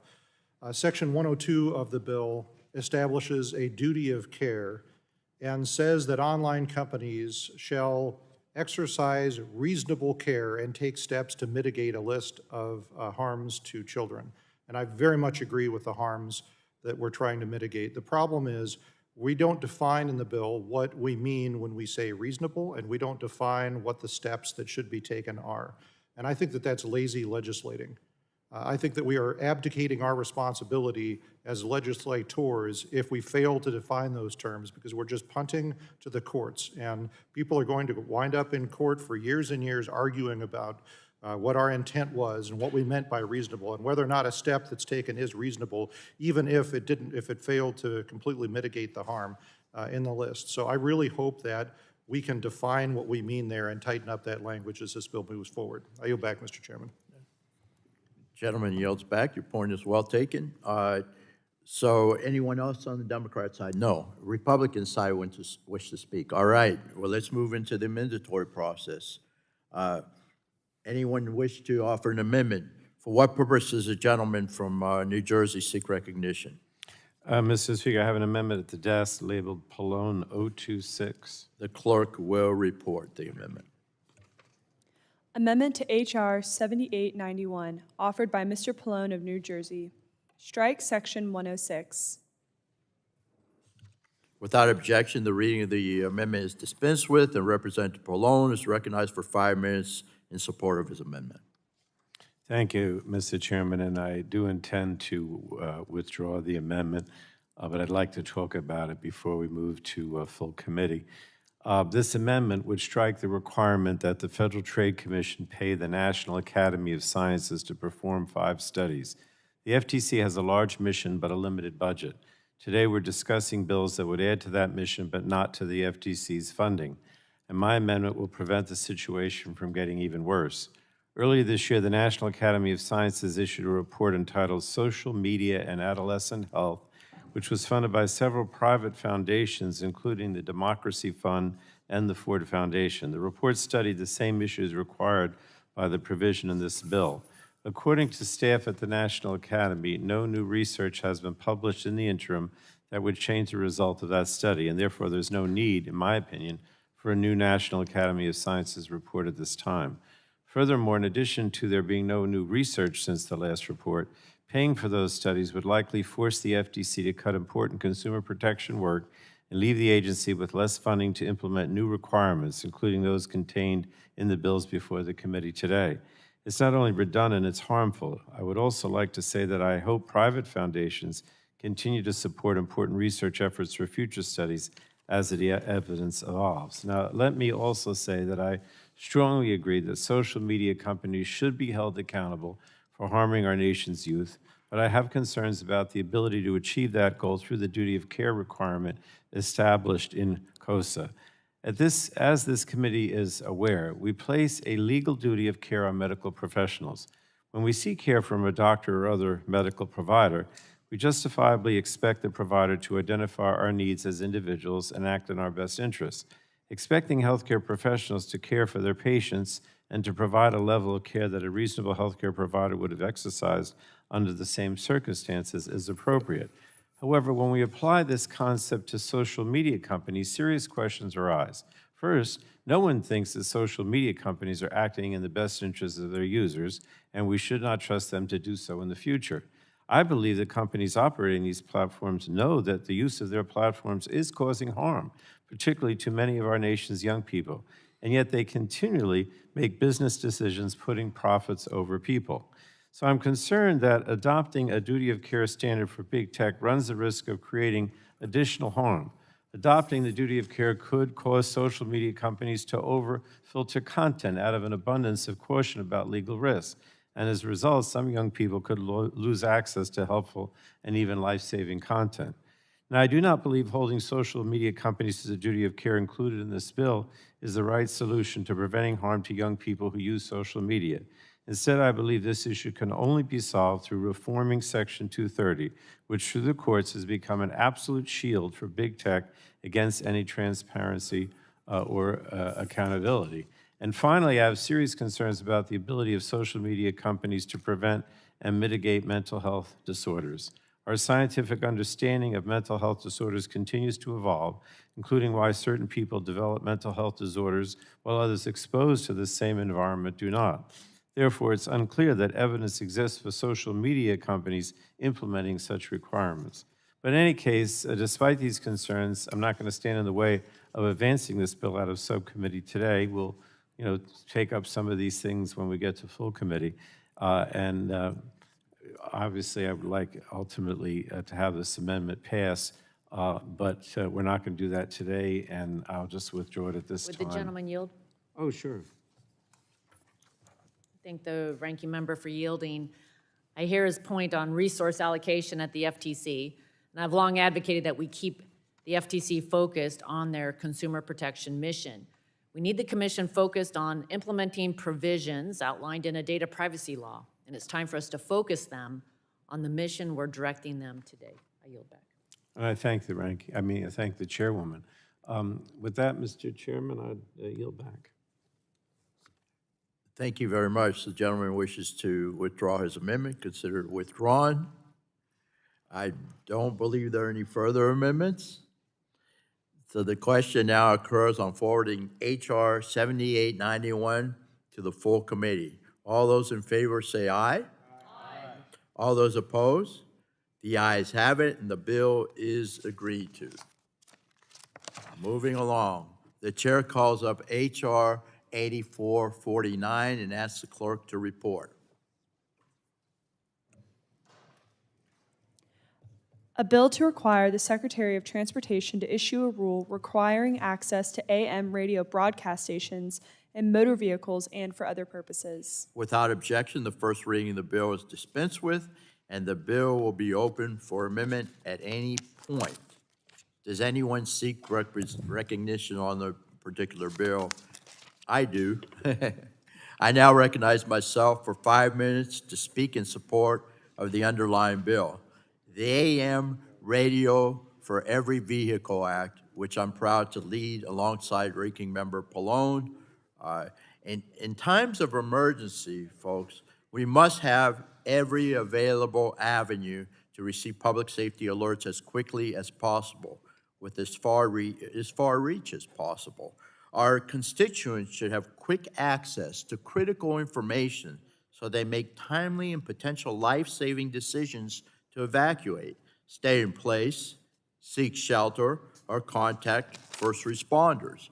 The emergency alert system plays a crucial role in this infrastructure as it can be used across our nation to disseminate this important emergency information. And AM radio continues to be a medium in which Americans can receive this information, particularly in rural communities. I represent rural communities as well as many people on the dais on both sides. The integrated public alert and warning system, IPAWS, further allows broadcasters to disseminate critical alert information to communities across the nation.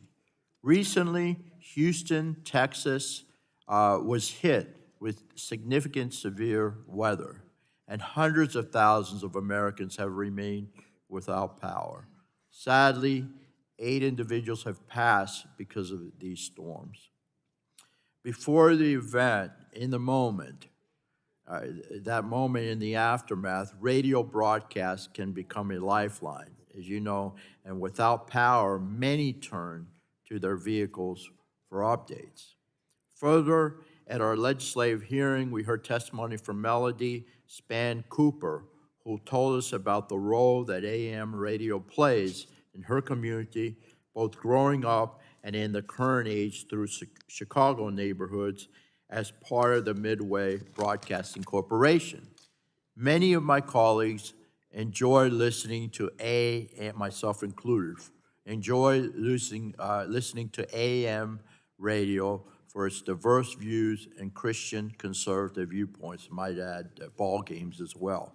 Yet, the high-tech auto industry has attempted to turn off these AM radio options for consumers in gas and electric-fueled vehicles, citing its difficulty to implement, particularly in electric vehicles. Our side of the aisle is particularly concerned that the Biden administration's EV mandates have exacerbated this problem further. Congress has made it clear there is bipartisan agreement that taking away AM radio options for Americans is inappropriate and premature, which is why we've come together to move AM radio for Every Vehicle Act of 2024. We're moving it forward. Our bill with Representative Pallone will direct the Department of Transportation in consultation with FEMA and the FCC to issue a rule that requires automakers to maintain AM broadcast radio devices as standard equipment in their vehicles in a way that is easily accessible for consumers and without a separate or additional payment or surcharge fee. It would also require clear disclosure for those vehicles that don't currently have AM as an option in their cars.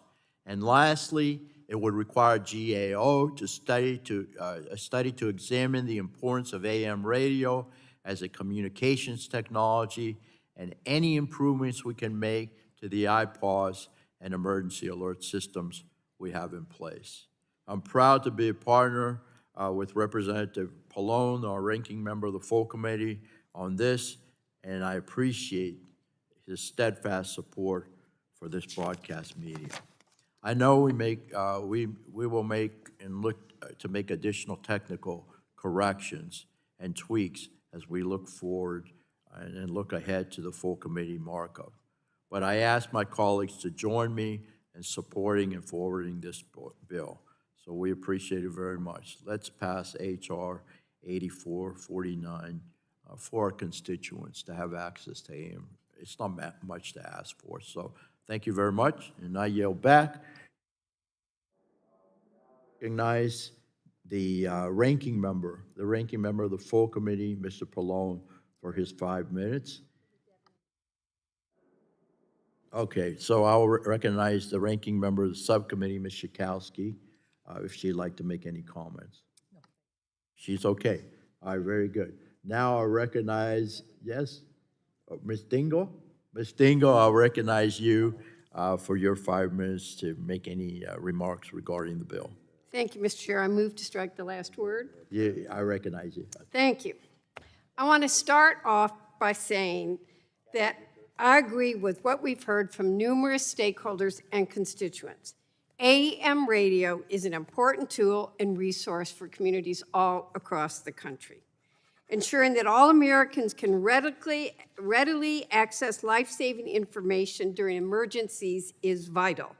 All consumers must have access to these alerts, and that is why I don't think access to these services should be limited to only light-duty vehicles. But before I even go there, I want to point out to the committee, I mean, we've got to have some discussions, but when we were in committee talking about this, it seems like a year ago, it may only have been months ago, I immediately went out and talked to the CEOs of the domestic, most of the domestic, the GMs, the Fords, the Stellantis, and they voluntarily said then that they would continue to offer it on their vehicles. But I also, so I want to point that out, and they want to work with us, and that they've been really trying to understand all these issues. But I also think AM radio should be in all vehicles, like the title suggests, in cars as well as trucks, boats, agriculture, and recreational vehicles. I think we need to study those issues. I think they're complicated, and I would like to ask that between subcommittee and committee, we can look at some of these. For instance, think about the critical role that commercial vehicles, trucks, and maritime vehicles play in emergency situations. Emergency vehicles must remain constantly updated with alerts, while truck drivers frequently traveling long distances require time. And that's not in our committee, but we need to look at the different vehicles require timely information. Moreover, AM radio stations provide indispensable services, as you said, to agricultural communities, offering specialized programming in rural areas.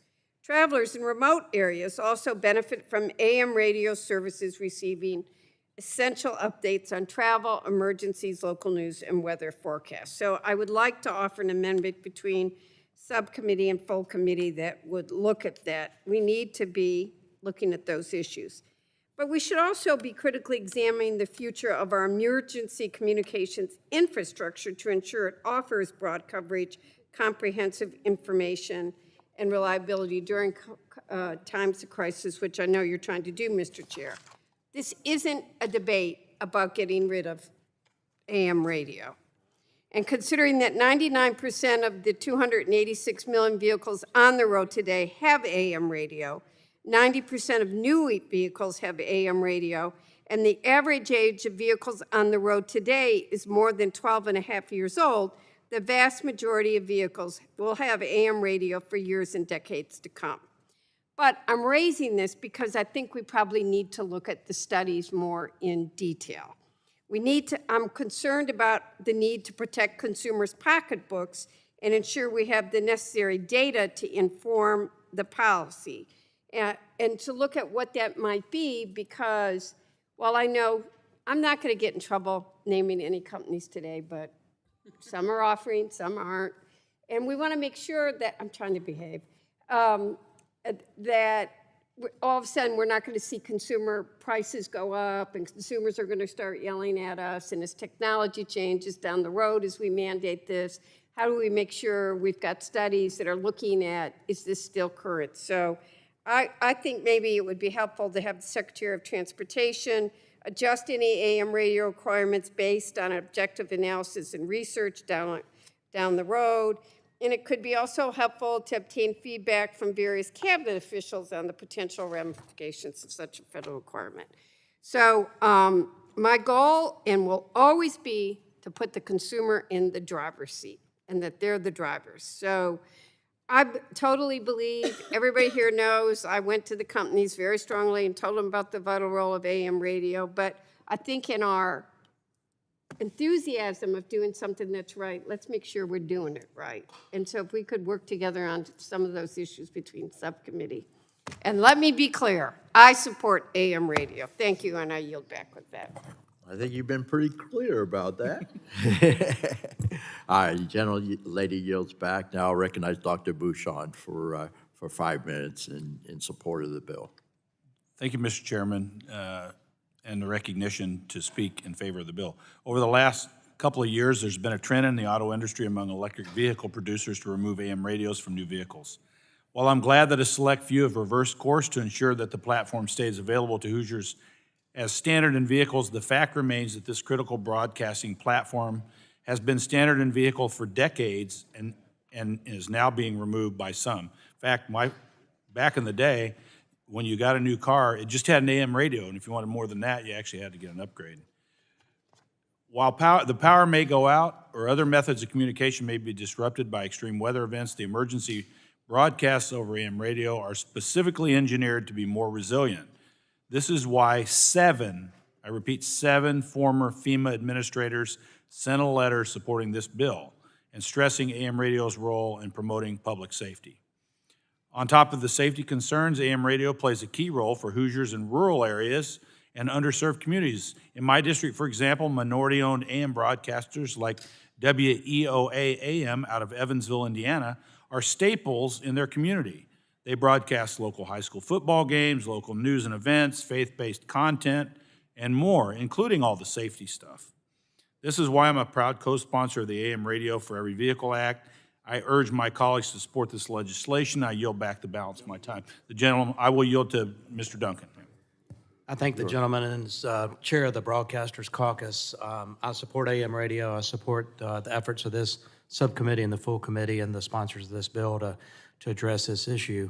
I was an auctioneer before I came to Congress. I drove 65,000 miles a year. I was in the truck a lot. AM radio was always available to me, especially late at night when you wanted something just to stimulate you as you were driving. Just to listen to AM radio provided a lot of content that just wasn't, music in the background.